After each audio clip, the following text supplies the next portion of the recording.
তো চলুন আজকে আপনাদেরকে কোরিয়ান হট স্পাইসি এই রামান বা নুডলস যেটাই বলেন সেটা কিভাবে তৈরি করে তার প্রসেসিং দেখাবো। তো আপনারা ভিডিওটা স্কিপ না করে পুরোটা ভিডিও দেখতে থাকুন, কারণ এই ভিডিও শেষে আমি নিজেই নিজেকে অনেক বড় একটা চ্যালেঞ্জ ছুঁড়ে মারব। তো বেশি কথা না বলে চলুন ভিডিওটা শুরু করা যাক।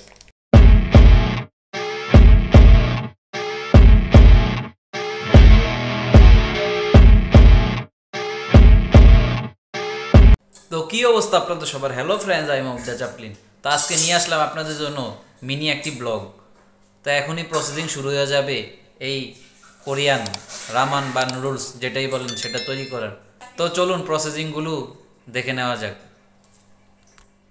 তো আপনারা দেখতে পাচ্ছেন এখানে প্রথমে কেটে নেওয়া হয়েছে মরিচ, কাঁচা মরিচ, রসুন, এখানে পেঁয়াজ কুচি, টমেটো কুচি, গাজর কুচি, আর সাথে ধনিয়া পাতা নেওয়া হয়েছে। এগুলো মনে হয় সব কিছু এই কোরিয়ান নুডলসের সাথে দেওয়া হবে। ইদানিং ইউটিউবে বা অনলাইনে আমরা দেখি যে এই কোরিয়ান নুডলসগুলো নাকি অনেক স্পাইসি হয়। তো এখনও আমার ট্রাই করা হয় নাই আগে কখনো। তো এগুলো যদি স্পাইসি হয় তার উপর আবার দেখুন এখানে শুকনা মরিচ দেওয়া হচ্ছে, এগুলো এখন ব্লেন্ড করা হবে।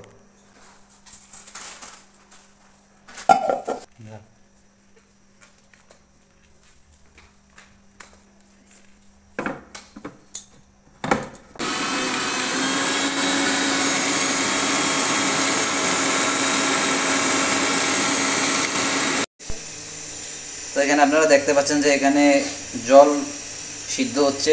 তো এই সিদ্ধ জলের মধ্যে আমরা এখন দিয়ে দিব এই নুডলসটা।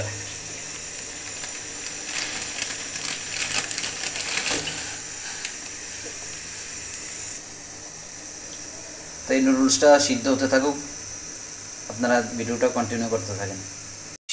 তো আপনারা দেখতে পাচ্ছেন যে একটি কড়াইয়ের ভিতরে তেল দিয়ে দিল। তো এখন দেখতে পাচ্ছেন দিয়ে দিল রসুন। এখন দেখতে পাচ্ছেন যে আপনার পেস্ট দিয়ে দিছে। এখন দিয়ে দিল টমেটো, এখন দিল লবণ। আর এটা হচ্ছে তখন যে শুকনা মরিচগুলো পেস্ট করলো, শুকনা মরিচের পেস্ট, সয়া সস আর টমেটো সস দিয়ে এই পেস্টটা তৈরি করছে।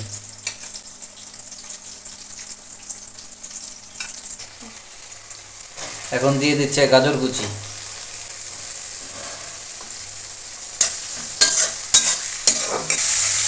একে একে মরিচ কুচি আর ধনিয়া পাতা।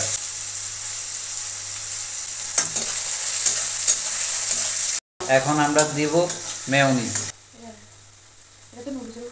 এখন ওই যে আগে থেকে করে রাখা শুকনা মরিচের পেস্ট, সয়া সস আর টমেটো সস দিয়ে করা পেস্টটা উপর দিয়ে দিয়ে দেবো।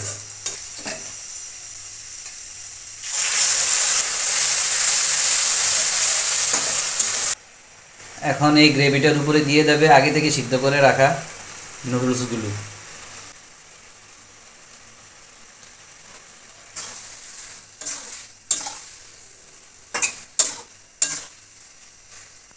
এখন এই নুডলসের উপরে দিয়ে দেবে ওই প্যাকেটে থাকা একটা সসের মতো কি যেন, ওইটা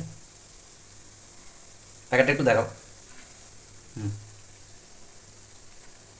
আর সাথে কি যেন একটা অরিগানো না কি বলে ওইরকম একটা ছিল, ওইগুলো এখন দিয়ে দেবে।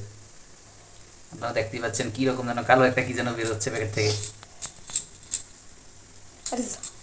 এখন সেই অরিগানোটা দিয়ে দিচ্ছে, জানি না এগুলো কি কোনোদিনও খাইনি আগে। তো আপনারা দেখতে পাচ্ছেন যে আমাদের নুডলস রান্না করা শেষ, এখন পরিবেশন করে সামনে রাখা হলো। আপনারা একটু পুরোটা লুক দেখে নিন কেমন লাগতেছে দেখতে, কমেন্টে জানাবেন।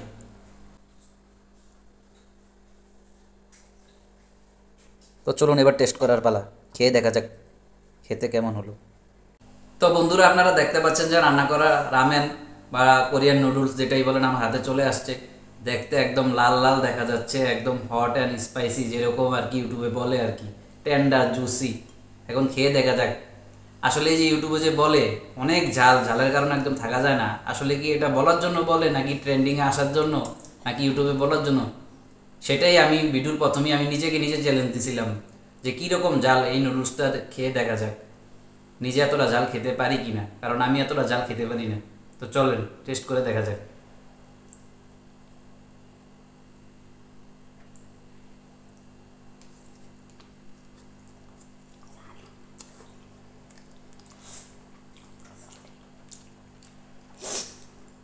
খারাপ না, ভালোই হয়েছে।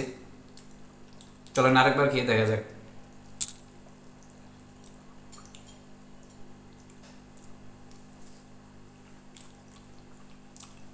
তো ভিডিওটা আমি বেশি বড় করবো না, এখানে শেষ করে দিচ্ছি। আসলে ইউটিউবে যেরকম বলে অনেক জাল, সেরকম একদমই জাল না। আপনারা দেখতে পারলেন যে আমরা এক্সট্রা মরিচ ব্যবহার করছি, আবার শুকনা মরিচের পেস্টও ইউজ করছি, তারপরে ওনাদের যে একটা সস ছিল ওইটাও ইউজ করছি, তারপরে এতটা জাল না। তো এই চ্যালেঞ্জটা তো আমি পাস করলাম।